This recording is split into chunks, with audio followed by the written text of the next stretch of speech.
Deixar gravando aqui. Tá saindo o áudio aí.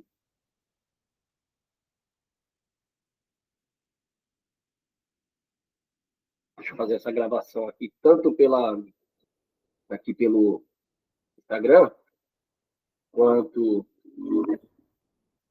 aqui pelo Google Meet, que eu vou estar gravando com vocês e vou estar lançando depois também aqui no YouTube. Bom, quero iniciar aqui. Confirma para mim se você está ouvindo aí, irmã Andressa. Está Tô saindo sim, áudio. pastor. Shalom. Shalom, maravilha. Tá, então agora está saindo aqui. Bom, eu preciso fazer essa live aqui com vocês para trazer para vocês um ensino rápido sobre o tema desse ajuntamento, né? Dessa campanha que vamos iniciar aqui no dia 27 de julho, que são os 3 sábados, 27 de julho, 3 de agosto e também 10 de agosto. Né? Serão os 3 sábados de Tisha B'Av. E alguns estão me perguntando, professor, pastor, o que é o Tisha B'Av? O que é? O que significa essa palavra Tisha B'Av? O que se celebra nela? Para entendermos realmente esse ajuntamento. Bom, dentro da tradição cristã, o Tisha B'Av na verdade, as igrejas faz normalmente, durante o percurso do ano, campanhas na igreja, né? Chamado de campanha. Então, vamos dizer que é uma espécie de campanha que estamos fazendo na amada igreja nossa da Unajomecre, né? Que vai ser feita lá em Itaquaquecetuba. Aí, para quem já viu o cartaz e quem viu aí a vinheta, né? Colocamos lá sobre o Tisha B'Av, né? O mês 9 de Av, que é a celebração. Na verdade, não é uma celebração, mas a reflexão das tragédias e calamidades que aconteceu durante essas 3 semanas, tá? Por isso que eu fiz os 3 sábados, vou fazer esses 3 sábados, que é os 3 sábados dessa campanha, porque cai exatamente em 21 dias de reflexão em toda Israel e em todo lugar do mundo. O mês de 9 de Av, que é chamado Teresh, no hebraico é 9, então por isso que é Tesha B'Av, 9 de Av, que é justamente nesse calendário que aconteceu as maiores tragédias, ou as 5 maiores tragédias, foi exatamente nessa data, de 17 de Tammuz a 9 de Av, que é o calendário judaico, tá? O mês judaico chamado 17 de Tammuz. Tanto interessante que na história, em 586 a.C., quando vamos ver a invasão da Babilônia, né? Nós vemos isso nos livros de Reis e no livro de Crônicas, quando houve a invasão da cidade, né, do Império de Babel, ou o Império da Babilônia, para dentro de Israel, exatamente nessa data que teve essa invasão, tanto os muros de Jerusalém, quanto o templo que foi destruído, foi derrubado e arrancado, dentro do templo, foi lançado um forno, assim como foi no templo também da Pérsia, né? Isso aí é uma outra história também do que ocorreu, que foi a profanação do altar do Senhor lá dentro do templo.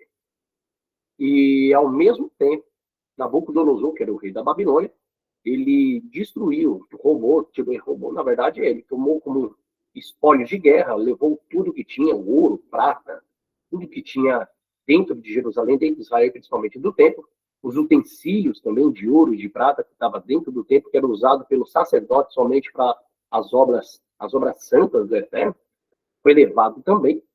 Então, ali, tem alguns que falaram assim para mim, professor, mas como que o rei da Babilônia conseguiu adentrar o templo, sendo que o templo era o templo do Senhor, o nome de Deus estava ali, a presença de Deus estava ali, O que aconteceu?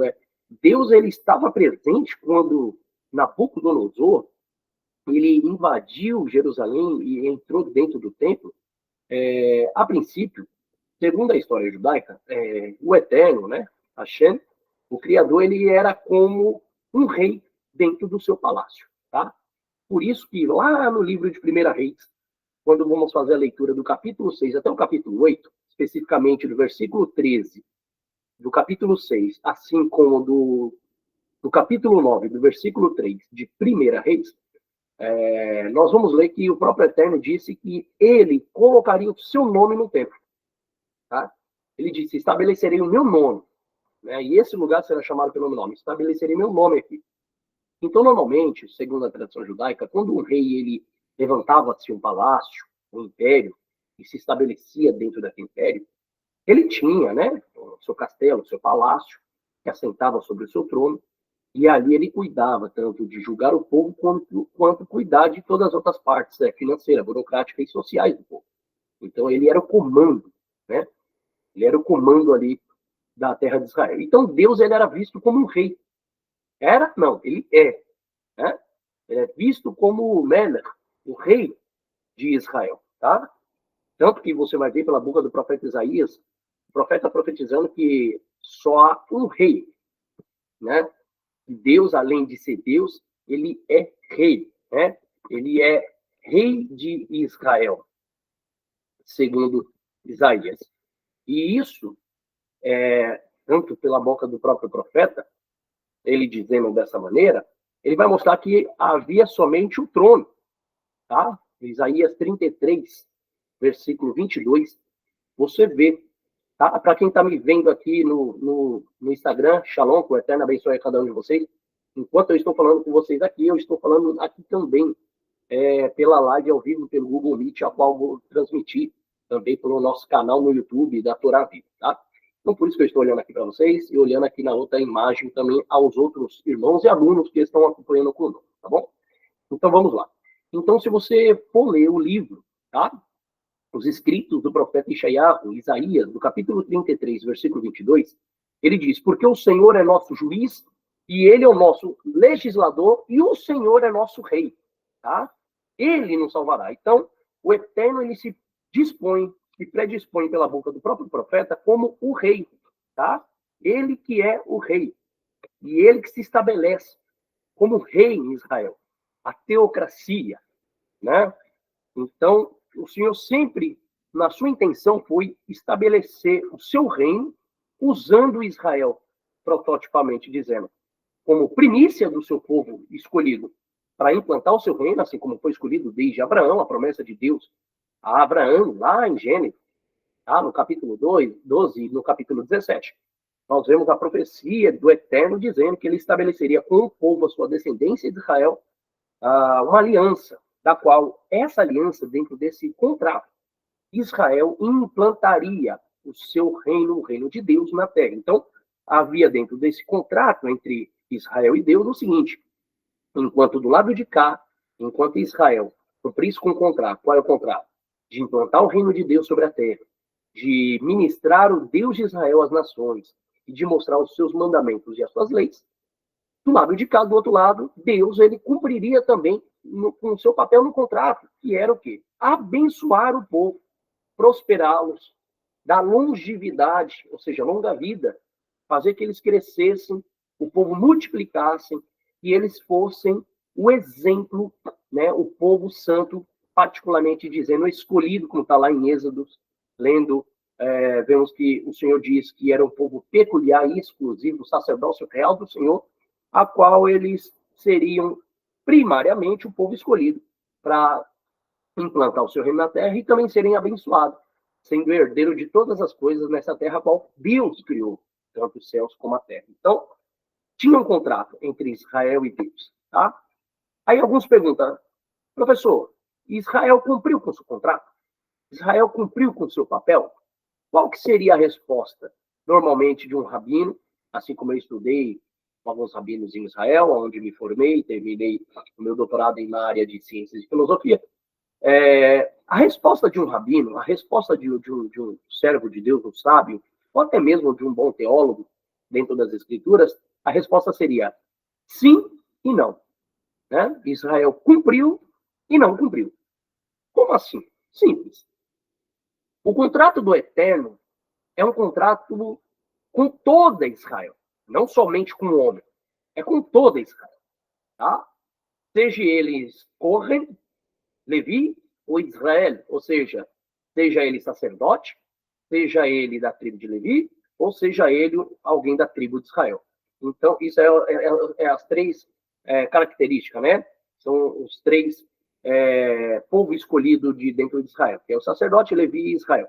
Então, o Eterno, quando escolhe essa nação, escolhe para que a nação inteira faça o seu papel e cumpra de implantar os seus mandamentos, como assim foi aparecido lá em Êxodo, capítulo 20, repetido em Deuteronômio, capítulo 5, que foi as tábuas do mandamento, que o Eterno desce no Monte Sinai, manifesta-se a eles como não se manifestou nem Abraão, Isaac e Jacó, o próprio Deus. Quando ele vai falar para Moisés, ele diz isso. E o próprio Moisés, no capítulo 5 de Deuteronômio, ele vai escrever bem claro, dizendo, assim como o Criador se manifestou a nós, falou, e nós vimos a sua glória, ele não se manifestou assim aos nossos pais, tá? Ele não se apresentou assim aos nossos pais. Ele se apresentou como El Elyon, Deus Altíssimo, El Shaddai, o Todo-Poderoso, manifestava suas leis de uma forma oral, falando de uma forma chamada de oraliteratura, né? Falamos na língua técnica dos estudos. Então, ele falava de uma forma oral com os nossos pais, mas com Moshe em diante, ele não fala de uma forma somente oral. Ele se manifesta, ele aparece no Monte Sinai. Ele aparece e manifesta-se, onde nós lemos nitidamente no capítulo 19 do livro de Êxodo, ele se manifesta, onde vê-se a montanha tremer, fumegando, onde há a palavra Hakol Hashofá, ouviram-se trovões e relâmpagos. Só que ali não é relâmpagos no hebraico, Hakol Hashofá é kol é voz, tá? E lá não está nem kol, na verdade está Hakulot ve Hashofá. Então ouviu-se as vozes e viram as vozes, tá? Então eles viram a manifestação de Hashem, do Eterno, de Adonai, no monte. E quando Deus se manifesta, o Senhor também vai lá e traz as suas Haseret Hadivrot, as suas 10 palavras, os seus 10 mandamentos, e entrega a Moshe, tá? Ele entrega a Moisés. Quem ele é? Quem é a qualidade do Eterno? O que ele é e quem ele é, ele se expressa nas 10 palavras, nos 10 mandamentos que ele entrega a Moshe. E o mais interessante, existe até um debate teológico sobre isso. Os 10 mandamentos têm que ser cumpridos por toda a igreja, sim ou não. Alguns dizem sim, outros dizem não. Outros dizem sim, mas é somente 9, o outro não. Dos 10 é 9 menos 1. É tudo um debate teológico que visa aí também. Porém, se você ler o livro de Eclesiastes, capítulo 12, versículo 14, tá? Do versículo 12 e 14, o pregador, Salomão, ele escreve dizendo o seguinte: o resumo de todas as coisas é temer ao Senhor e guardar os seus mandamentos, pois por causa disso foi criada toda a humanidade. Olha a expressão de Eclesiastes, tá? Se nós usamos o livro de Eclesiastes para trazer teologia, ensino e pregação na igreja, então também temos que usar como bons exemplos de ensino e de aprendizagem doutrinária. Então, aí está uma doutrina ensinando perfeitamente, Eclesiastes 12 e 14. Né? Quem quiser pode pegar sua Bíblia aí, se estiver no seu trabalho, eu não sei, procura no seu celular mesmo, entra no Google, escreve lá Eclesiastes 12, do versículo 12 ao 14, e vocês vão ver escrito. E o resumo de todas as coisas é temer ao Senhor e guardar os seus mandamentos, porque para isso foram criada a humanidade. Não está escrito, para isso foi criado os judeus. Tá? Porque se disser que essas essas 10 palavras, ou as mitzvotai, os mandamentos, foram dados só para os judeus, então a questão é, então tira a palavra humanidade ali, que no original está humanidade também, no hebraico, e coloca só judeus. Né? Então, se a terra foi feita só para os judeus, então morre toda a raça humana e deixa só os judeus viver na terra. Já que as bênçãos só para eles, os mandamentos é só para eles, a lei só para eles, então viva só eles. Mas não. Eclesiastes está dizendo que é para toda a humanidade. Para isso que Deus se manifestou a Moisés lá no começo. E por que logo para Moisés? Porque Moisés vem da linhagem gersonita, da linhagem da tribo de Levi, uma das tribos de Israel, Jacó, o neto de Abraão. Então, o chamado começou com eles. O Eterno começou com Israel. Mas Deus ia terminar só com Israel? Não. A intenção de Deus é implantar o seu reino e se manifestar toda a humanidade. Mas ele tinha que começar com alguém. Ele tinha que começar com um povo. E lá em Deuteronômio, capítulo 7, ele mesmo diz, ele escolheu Israel não porque Deus viu que Israel era uma nação grande e melhor do que as outras. Pelo contrário, ela era a menor de todas. Ela não tinha benefício ou manifestação alguma que trouxesse uma atenção de Adonai. Pelo contrário, a Bíblia vai dizer que o Eterno se afeiçoou a Israel por ser o menorzinho, o mais pobre e o que mais sofria dentre as outras nações da época. Então Deus escolheu eles e começou com eles. Então a gente não pode também lutar com essa questão da escolha do Criador, tá? Aí que é uma questão, essa é a verdade, lutar contra o direito de escolha do Criador, isso não existe, tá? Não temos que entrar dentro da teologia e falar, mas Deus escolheu mais, porém, não tem mais de porém. Deus criou, escolheu e estabeleceu Israel como primariamente, tanto que vocês vão ver as próprias cartas de Paulo, quando ele vai escrever, uma delas que ele escreve lá para Roma, os romanos, a carta de Paulo, a carta aos romanos, ele vai dizer o quê? Você lendo lá, que tanto aqueles que pecaram, que não escaparam, seja judeus ou gregos, ele vai dizer também que tanto a repreensão, a punição, mas também as bênçãos, elas vêm primeiro para o judeu e depois para a igreja. Quando ele fala de igreja, ele fala comunidade, kahal no hebraico, né? As nações que vierem servir a Deus de Israel através de Yeshua. Então ele fala primeiro para o judeu, depois para... Então por quê? Primeiro para o judeu, porque eles são uma primícia. Isso é óbvio, tá? Então nós não temos que ter uma divisão e separação, nós temos que fazer parte. Efésios está bem claro, nós somos enxertados na oliveira de Israel. Não foi Israel enxertada na oliveira da igreja. Tá? A igreja foi enxertada na oliveira de Israel. É diferente. Tá? Então, o que acontece? Para entendermos esse ensino do Tisha B'Av, nós entendemos que Israel tinha um papel de cumprir, que tinha que cumprir seu contrato de implantar o reino de Deus. Então, Israel cumpriu? Sim.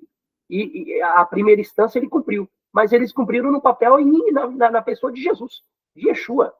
Mas como assim? Yeshua era judeu. Nasceu em Betlehem, né, em Belém, cidade de Belém, Éfrata Belém, e lá em Israel. Então, Jesus era da tribo de Judá, Betlehem, judeu.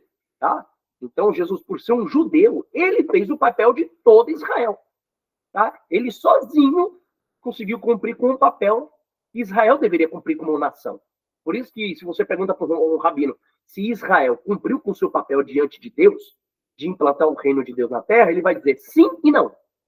Tá? Mas isso aí eu digo um rabino messiânico, né, normalmente, um judeu messiânico, mas não ortodoxo, porque os ortodoxos hoje em dia não creem que Yeshua é o Mashiach, alguns não creem nem mesmo que era só apenas um reles judeu e nada mais, né? Outros acreditam que ele era um grande profeta, e outros creem que ele era profeta, filho de Deus, e o Mashiach, e esses são os judeus messiânicos. Não só eles, mas também uma grande parte das raças muçulmanas. Tá? Os árabes têm um grande respeito por Miriam, que é Maria, e também em Yeshua, como um grande profeta, um grande Hanavi, do hebraico, chamado Navi, um profeta, mas também como um grande Mashiach. Tá? Então, para esses estudiosos, como os judeus também, messiânicos, ele diz que sim, não. Israel não cumpriu pelo fato de, como uma nação, deveria cumprir por completo, implantando o reino de Deus. Mas, infelizmente, quando entra na terra de Canaã, ao invés de fazer a diferença e ser um povo separado e santo, eles se misturam com as nações de lá. Eles fazem o que as nações já estavam fazendo. Por isso que Deus ainda tinha dito, bem claro para eles, né? No livro de Levíticos, capítulo 19, bem claro dizendo, olha, não cometam os mesmos pecados que as nações que vivem nessa terra de Canaã cometeram, e assim foram vomitadas pela própria terra. Se vocês cometerem os mesmos pecados delas, vocês também serão vomitados da terra. Vocês também serão arrancados da terra. E é o que aconteceu, muitas vezes, até hoje com Israel. Por isso que nós vivemos na grande galuta, né?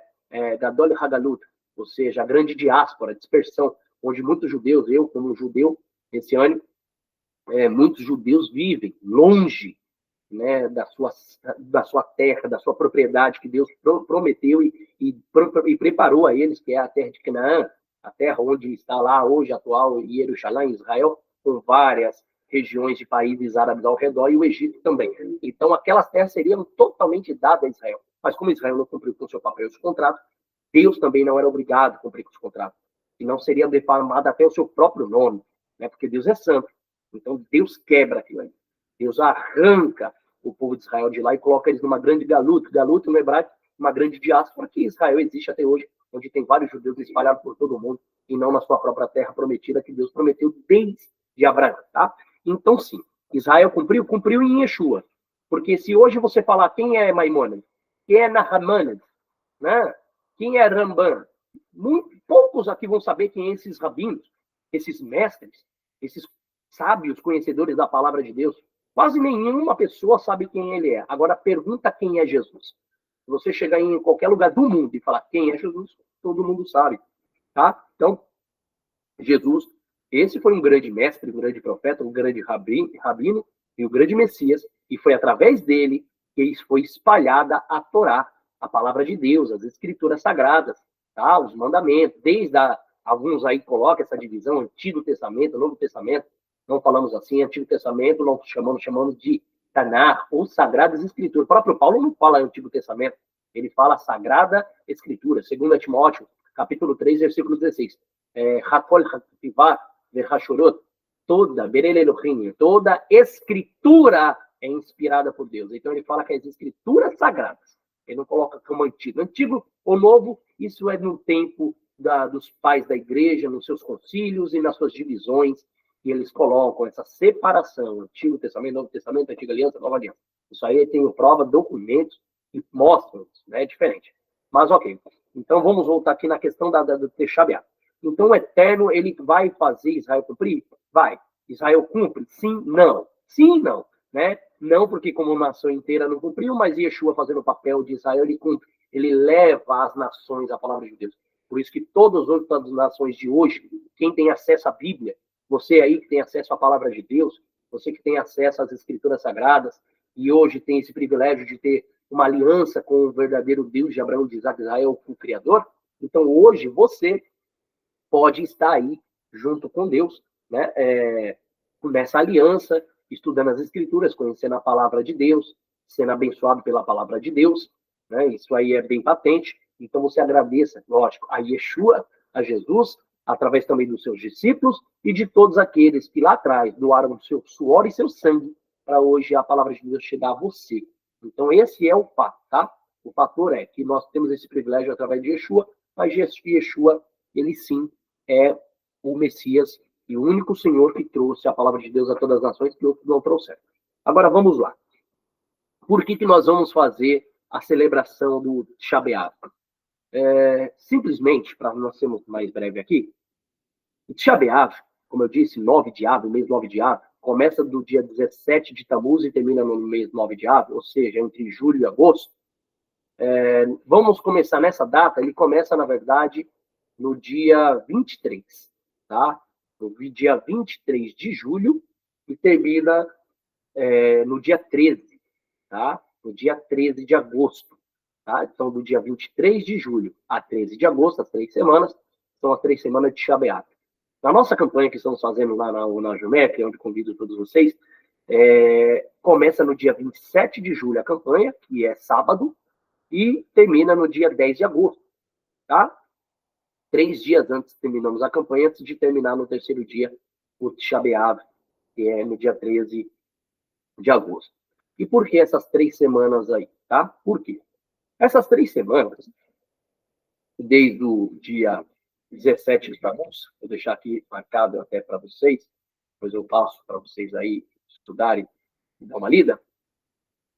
O dia 17 de Tammuz ele é marcado por uma tristeza, né? Por tristeza e luto. É um dia de jejum e introspecção para o povo de Israel, tá? Ele marca a data em que os romanos, por exemplo, eles romperam as muralhas de Jerusalém para darem início à destruição do segundo templo no ano 70 depois de Cristo, né? Ou alguns dias da Era Comum.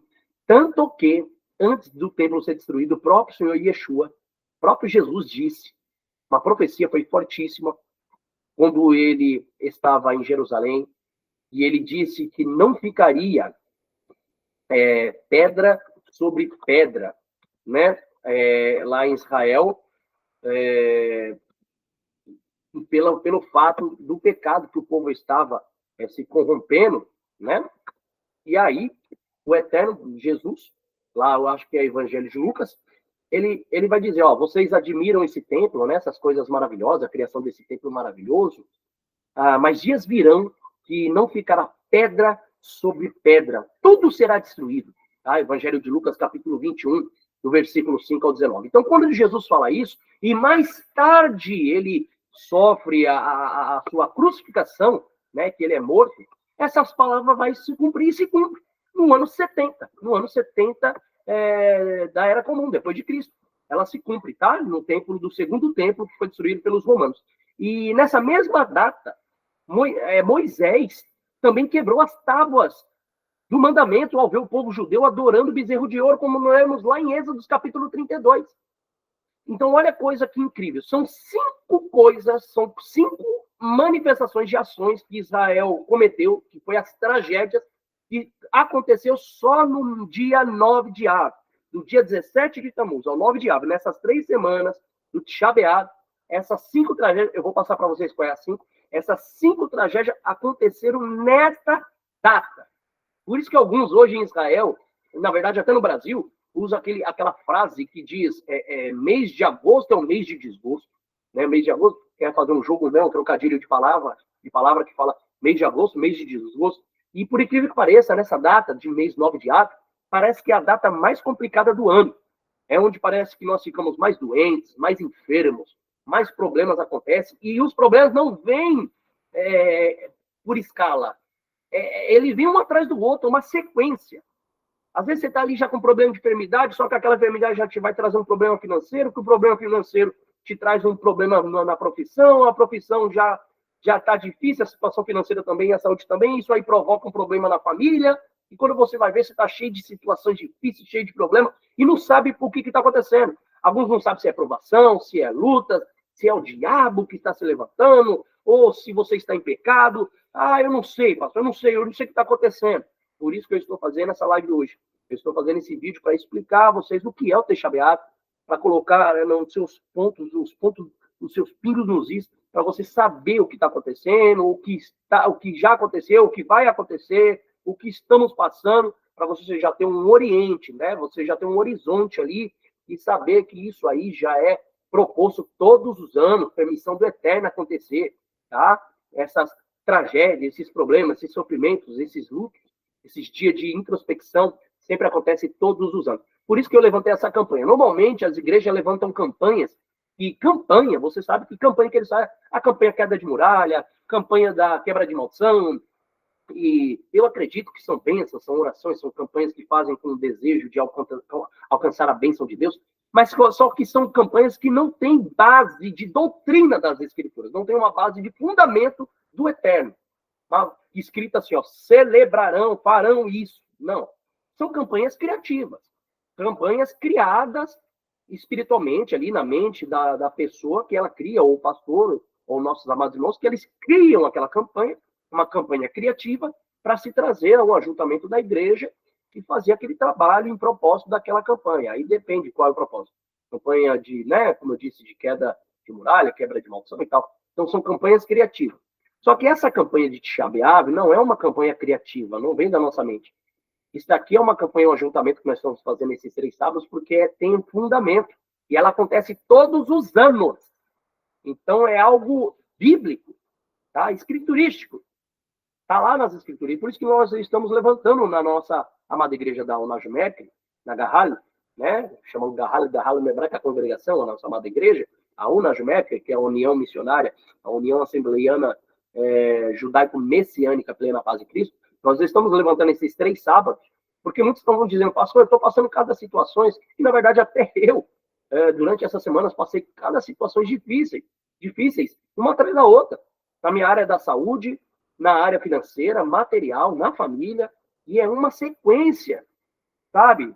São provações mesmo, lutas, que Deus permite o teste do tempo, nesse tempo, assim como foi com Jó. Até quem não sabe, para quem não sabe, alguns historiadores e alguns rabinos dizem que a história de Jó, quando ele estava ali fazendo sacrifício aos seus filhos, porque seus filhos estavam celebrando quase todo dia festas e festas e festas, cada um na sua casa, fazendo a festa, e Jó ia lá fazer um sacrifício, dizendo, quem sabe meus filhos só em mente já pecaram contra Deus, então eu vou lá fazer uma oferta, eu vou ofertar uns sacrifícios a ele, e aí Deus vê lá a integridade de Jó, a justiça de Jó, aí Deus aparece, começa a falar com Satã fala com Deus ali diante dos anjos, e ele fala, observaste o meu servo Jó, Satanás, homem sincero e reto, temente a mim, que se desvia do mal, né? E aí, você sabe a história, né? Depois aí Satã fala para Deus, bom, ele só te adora e te serve de balde, né? Porque tudo que ele quer o Senhor dá, tudo que ele pede o Senhor concede. Agora deixa que eu toque nele, né? Deixa que eu toque para ver se ele não blasfemará de ti na tua cara. Deixa eu tocar nele para você ver, porque o homem dará de tudo pela sua vida. Ele dará de tudo. Então deixa que eu toque nele para tu ver. E o Eterno vai dizer que Deus toca, né? Deus permite. Na verdade, Deus permite ser tocado por Satã, tá? Ele permite. E nessa hora que ele é tocado, aí alguns historiadores, alguns rabinos ensinam, tá? Alguns ensinam que foi na data de Tisha B'Av, foi nesse mês de Tisha B'Av, logo após as festas de Pentecoste, tá?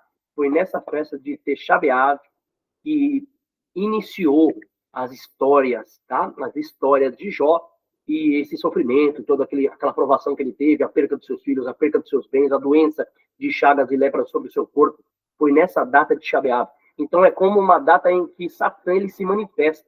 Ele tem a carta branca do Eterno de agir sobre a vida dos servos de Deus, de querer testar e provar os servos de Deus, mas não é provar ele para Satã, é Satã querer provar esse servo de Deus a Deus, mostrar para Deus que ele vai pecar, que ele vai se desviar, que ele vai cair. E por isso que nessa data se levanta muitas questões de problema, muitas tragédias, muitas situações difíceis vêm na nossa vida. E é sempre nessa data de Tisha B'Av. Então, olha só que interessante, eu vou trazer para vocês aqui. O dia 17 de Tammuz, que ele é marcado por tristeza e luta, ele é um dia de jejum e introspecção, de reflexão, né, para o povo de Israel. Ele marca a data em que os romanos romperam as muralhas de Jerusalém e para darem início à destruição também do segundo templo.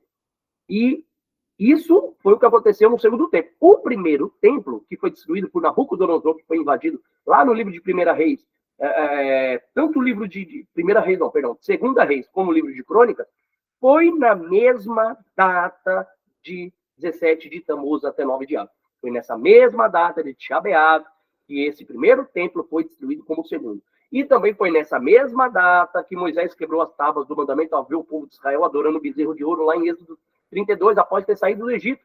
Tá? Então, essas 3 semanas é a mais triste do calendário judaico, tá? Que vão do dia 17 de Tammuz até o 9 de Av.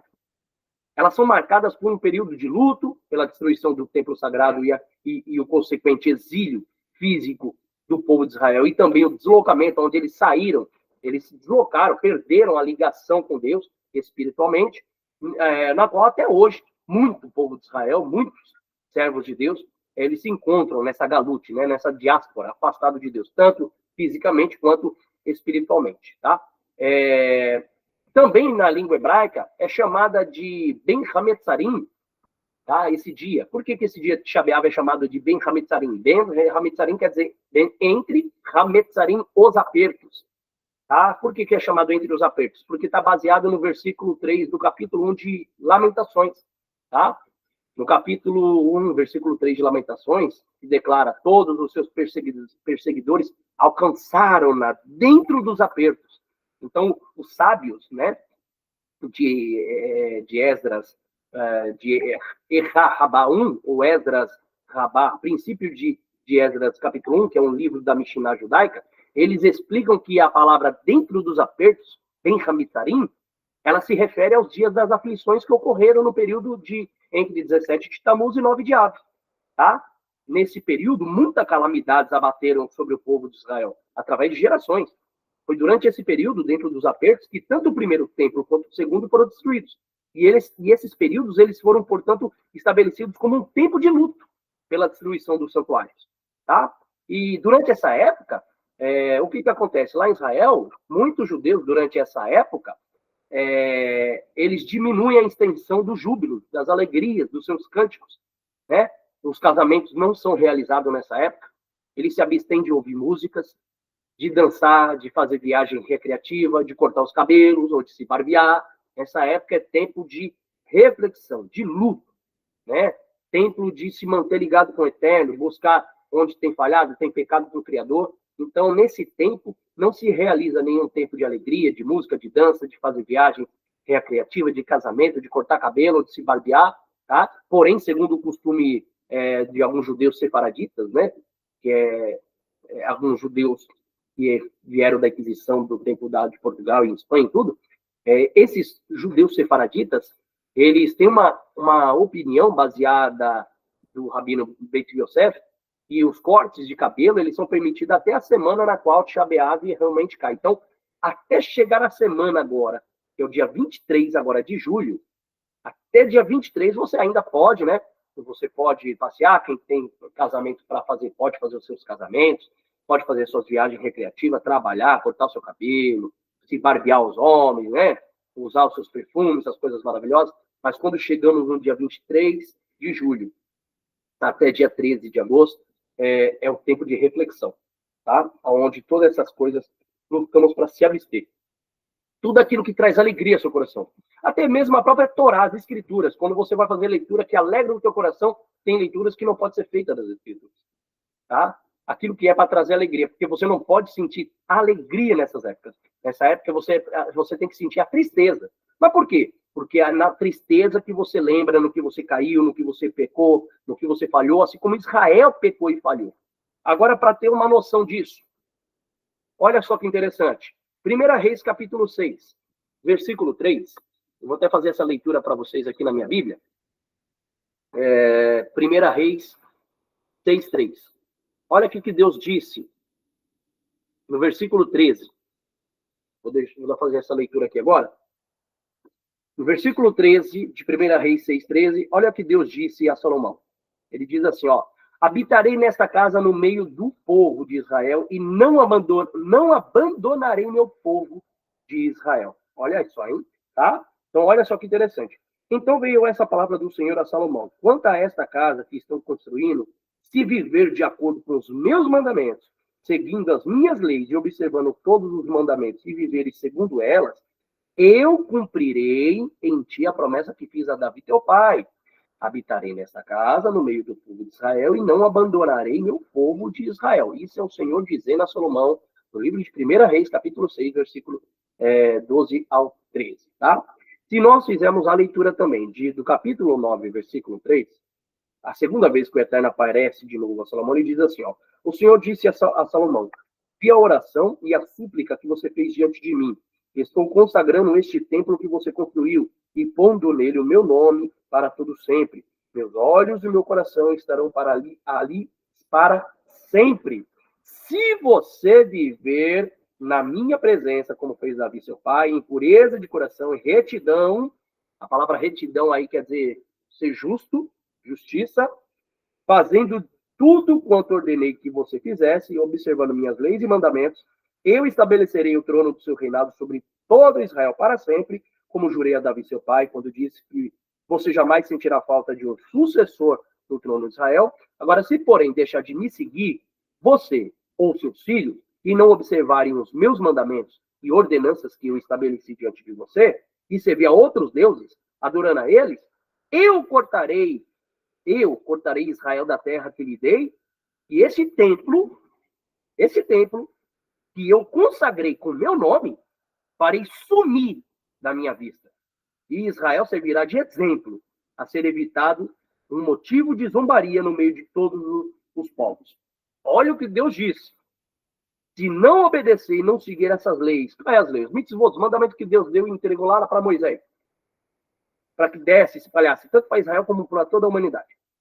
Então, se você não viver e não obedecer e servir outros deuses, adorando a eles, então eu cortarei Israel da terra que dei a eles, além de cortar Israel da terra, esse templo que carrega o meu nome, que eu coloquei o meu nome ali, eu farei sumir da minha vista. Israel servirá de exemplo. Agora, olha que interessante. Lá em 2 Reis, capítulo 17, quando o povo começou a pecar e começou a realmente não seguir os mandamentos de Deus como devia, antes do primeiro templo ser destruído, olha no capítulo 17 de 2 Reis, do versículo 17 e 18, que está escrito, olha só, eles passaram seus filhos e filhas pelo fogo como sacrifícios e idolatria, e usaram de adivinhação e feitiços mágicos. E eles se deram a fazer o que era mal aos olhos do Senhor, provocando a ira de Deus, de forma que o Senhor, agora muito irado com Israel, removeu-os de sua vista. Deus tinha avisado que removeria Israel e o templo de sua vista. E ele removeu de sua vista, aonde foi o tempo da destruição do primeiro templo, no ano 586, pela mão de Nabucodonosor, rei de Babel, da Babilônia. Olha só. E o Senhor cumpriu em 2 Reis 17, aquilo que ele falou em 1 Reis 9, versículo 3. Ele cumpriu o que ele determinou, tá? Então, o que acontece? Foi onde houve essa destruição. E por que teve essa destruição? Agora que vem o fundamental, para vocês entenderem o que é, tá? Agora vem o fundamental. O primeiro templo, ele foi destruído por causa das três ações pecaminosas que Israel cometeu. 3 ações? Sim. Essas 3 ações, por que eu falo as 3 ações? Porque são 3 coisas que nenhum judeu, nenhum israelita e nenhum crente, nenhum ser humano, servo de Deus, deve cometer. Ele tem que morrer, mas não tem que cometer. Qual que são? As 3 são o tineaf, ou seja, adultério, idolatria, no hebraico é chamado de avodah zará, e assassinato, tá?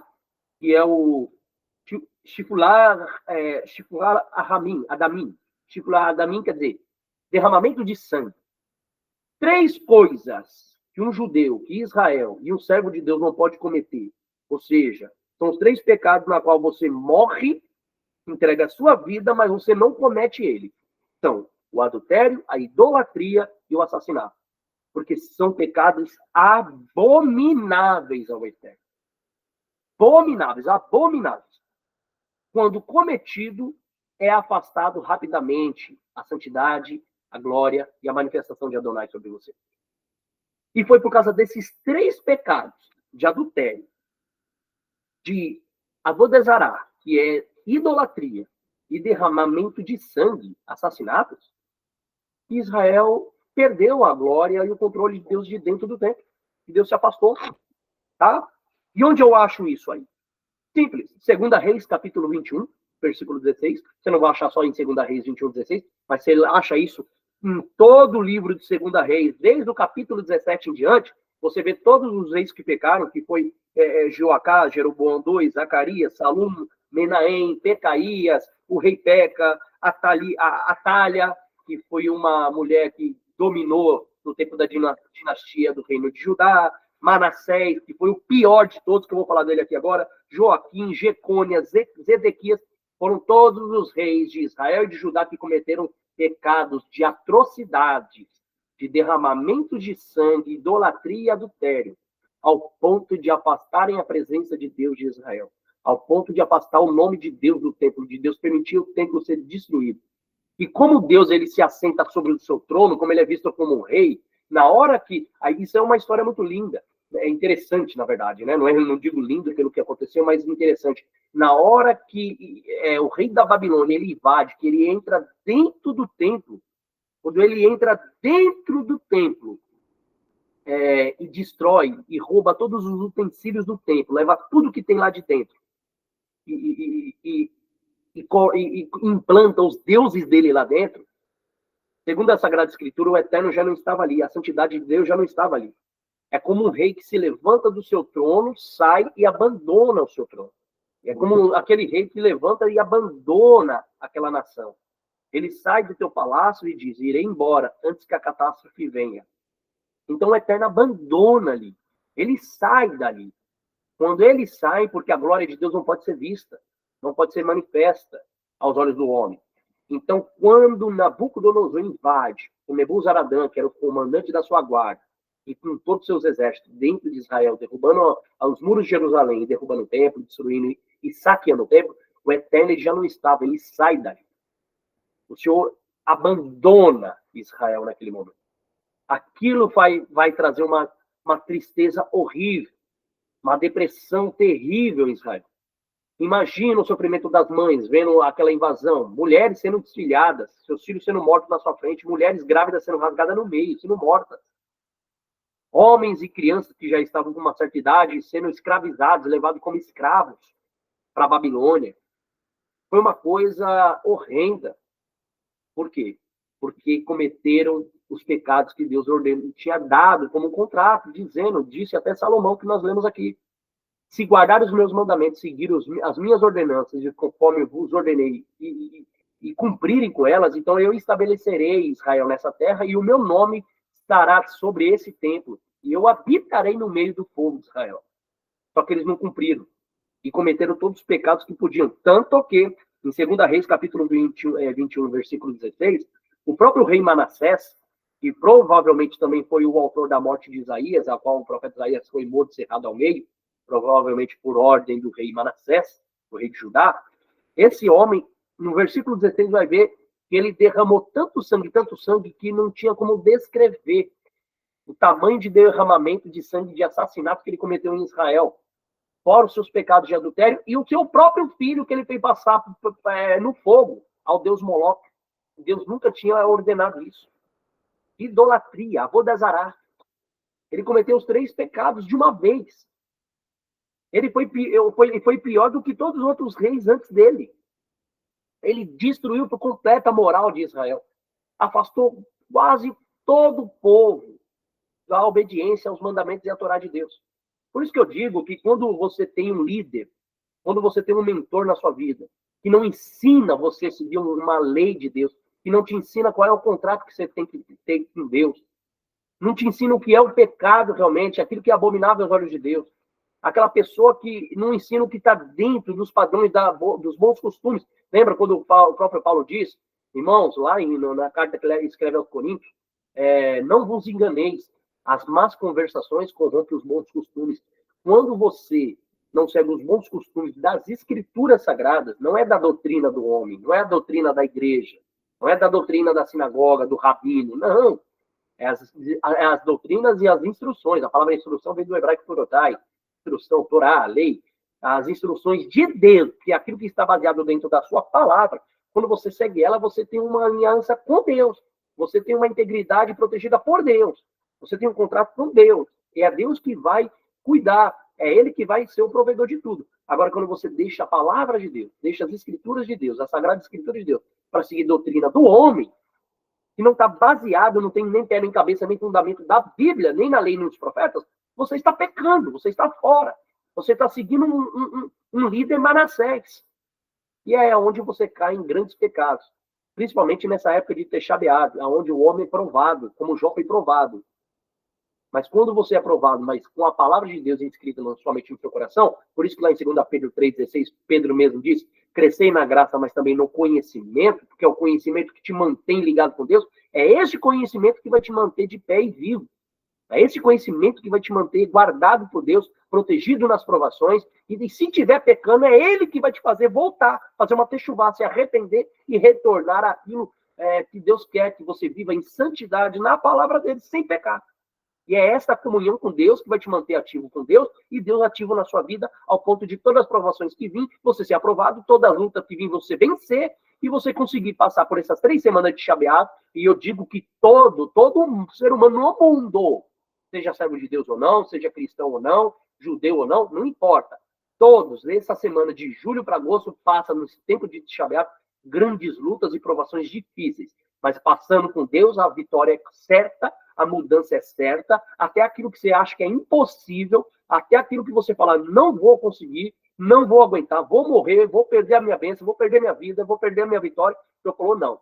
Você obedecendo e seguindo a Deus, seguindo a fidelidade ao Senhor. Por isso que nós estamos fazendo essa campanha de 3 sábados, de 27 de julho a 10 de agosto, nesses 3 sábados, nesse culto, oferecendo a nossa adoração ao Senhor, nossos sacrifícios ao Senhor, buscando em oração constante ao Senhor, para purificar-nos e perdoar nossos pecados que temos cometido. O Senhor transforma toda maldição em bênção, toda destruição em edificação. Tudo que tiver caído, Deus levanta, Deus restaura. Agora, aqueles que não fizerem assim, não buscarem, vai ter uma situação difícil, vai permitir que o inimigo alcance aquilo que ele está almejando na sua vida, que é a tua destruição, a destruição da sua casa, da sua vida, da sua família, até mesmo a sua própria morte. Então, ponham isso na sua mente, por isso que estamos fazendo essa campanha de Texha B'Av, para celebrar diante do Senhor, né? E lembrando, como diz Salmo 146:10, o Senhor reinará para sempre. O teu Deus, ó Sião, por todas as gerações. Lembramos que o Senhor reina e temos que trazer esse reino de volta e implantar o nome de Deus dentro de nós, que nós somos o templo do Senhor espiritualmente, né? Não sabeis vós que sois o templo do Senhor, como Paulo diz? Então nós somos o templo do Senhor e temos que trazer esse nome para ficar estabelecido sobre nós. Mas não de acordo com a campanha, com os ensinos, aqueles básicos e simples que fazemos todos os dias na igreja, não. Mas especificamente numa data dessa. Eu gostaria de participar do Texha B'Av da campanha lá da igreja, pastor. Como é que eu faço? Nós temos o cartaz aí, temos até a vinheta, temos também o convite que enviamos para vocês. Eu enviei também através do canal do WhatsApp, no canal do YouTube, aqui também pelo Instagram e Facebook, na rua Castro Alves, 158, em Itaquaquecetuba, tá? Vai começar agora dia 27 de julho e terminando dia 10. Vão ter alguns pregadores, cantores que estarão lá também, e a mensagem de Deus a vocês. E, pastor, eu não consigo, como que eu faço? Vai ter a live ao vivo do culto também. Pastor, eu queria fazer isso na minha igreja. Então, passa na tua igreja.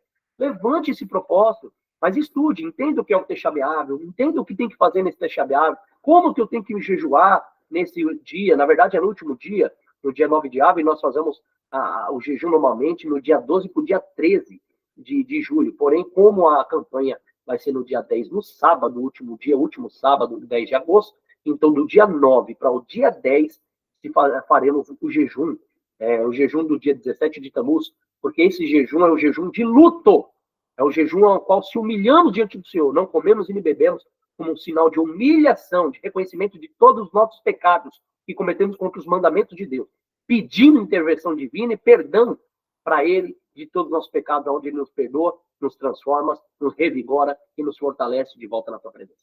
Então é isso que eu quero que você faça. Faça isso na tua igreja, levante essa campanha, pelo menos é uma campanha não criativa, mas é uma campanha bíblica, é uma campanha que ela acontece todos os anos. E você pode fazer isso também na sua amada igreja. Tá? Então faça isso, guarde esse exemplo, esse ensino que eu estou passando aqui para você hoje, e Deus vai abençoar muito a sua vida, tá bom? Olha só, algumas reflexões que eu quero trazer para você também sobre o mês de Tammuz, ó. Alguns fatos que ocorreram nessa data e que merecem ser citados, tá? Vamos lá, as 5 tragédias que eu te falei, ó. O dia 17 de Tammuz é um dia de jejum e em lembrança as 5 tragédias que assolaram o povo judeu em diversas épocas da sua história, tá? O primeiro desses fatos, né, foi o fato de Moisés ter quebrado as tábuas da lei, tá? Essa é a primeira, quando Moisés quebrou as tábuas. Isso aí foi no mês 9 de Av, tá bom? Nas preces que nós fazemos, nas orações diante de Deus, nós fazemos dentro de uma oração a menção sobre a quebra dessas tábuas, né? Sem fazer referência ao motivo, que era por causa do bezerro de ouro, que Moisés viu o povo adorando o bezerro de ouro, e ele acabou pegando aquelas tábuas e quebrando as tábuas, né? Ele destruiu aquelas tábuas pelo fato de infelizmente, o povo está se corrompendo, mesmo Moisés estando lá no monte, recebendo os mandamentos do Senhor para que desse uma identidade ao povo antes de entrar na sua terra prometida, tá? Então, além dessas tábuas, tá, que foi quebrada, onde foi perdida para sempre essa forte revelação divina, cujas letras elas estavam gravadas de fora a fora na pedra, de uma forma legível, né?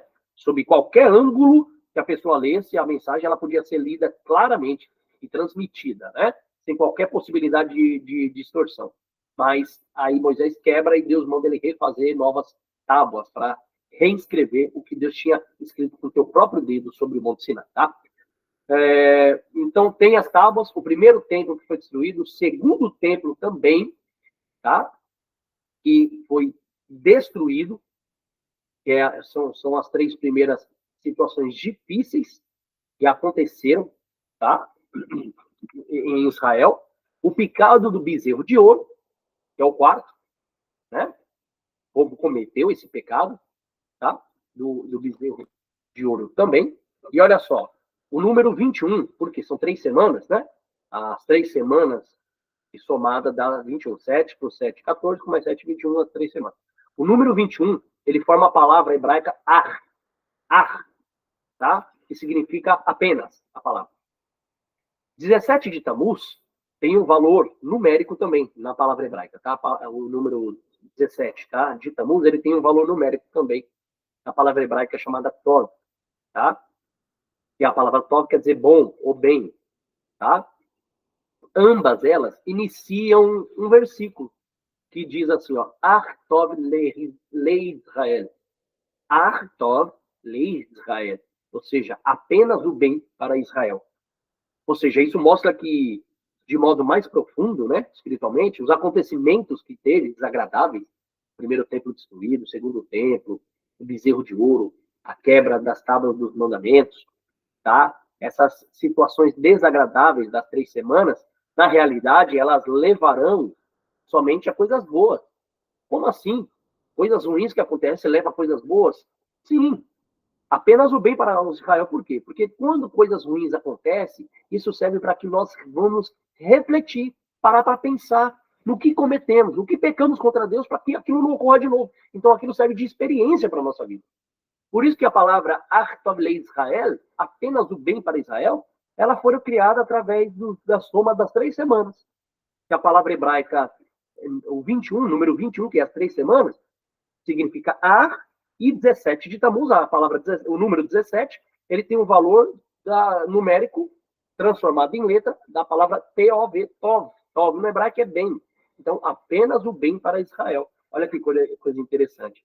Então, por isso que essas 3 semanas, esses 21 dias, tá, de reflexão, é uma coisa que nos traz bens.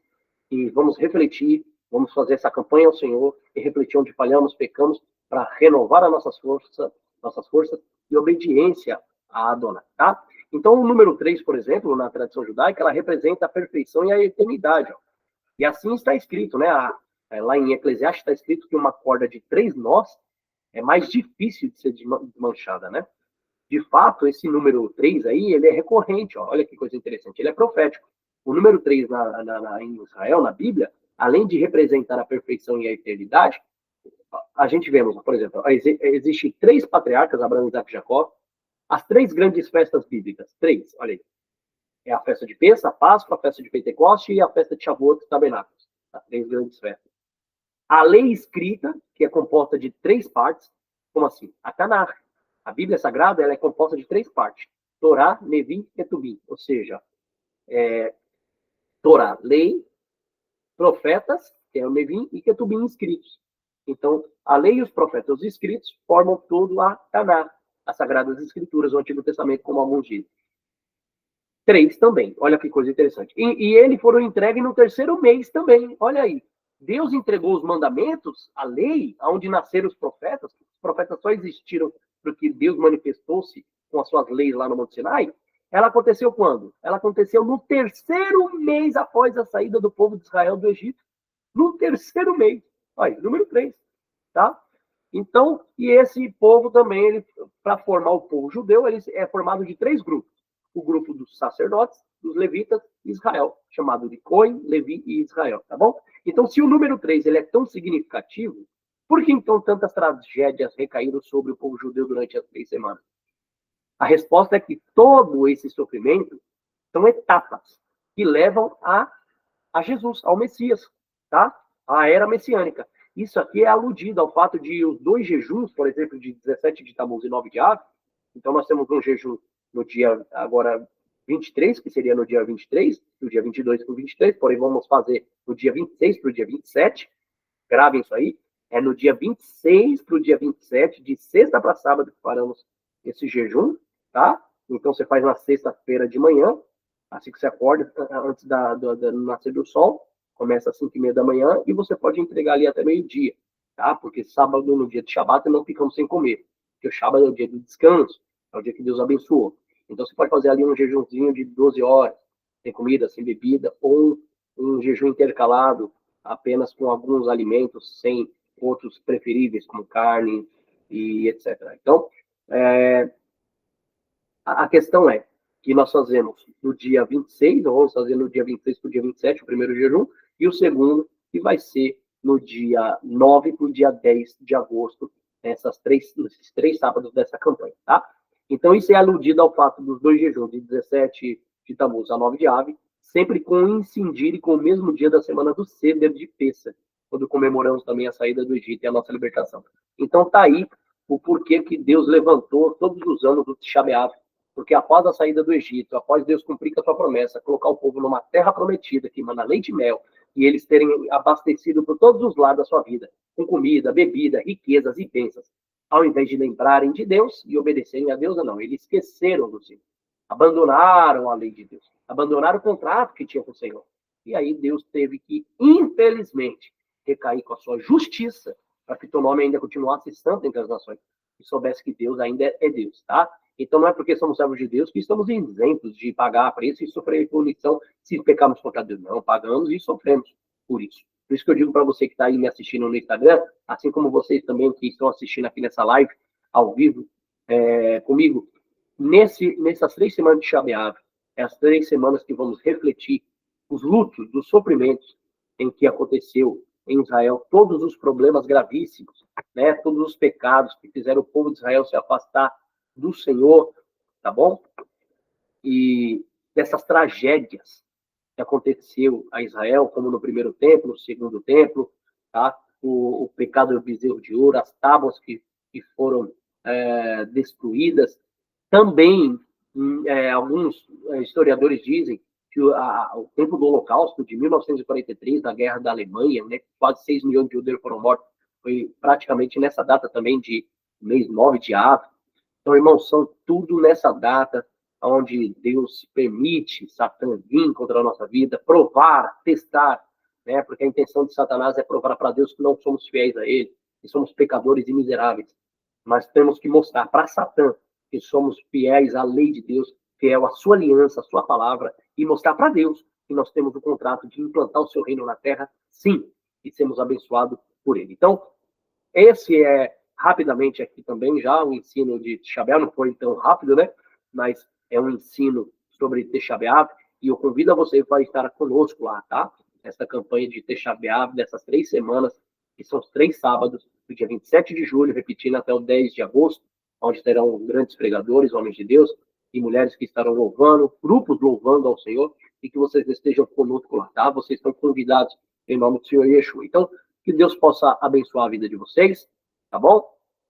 Fiquem com esta palavra do Senhor na vida de vocês, no coração de vocês, que esteja impregnado aos nossos ouvidos, e que possamos fugir da idolatria, Vodazará, né?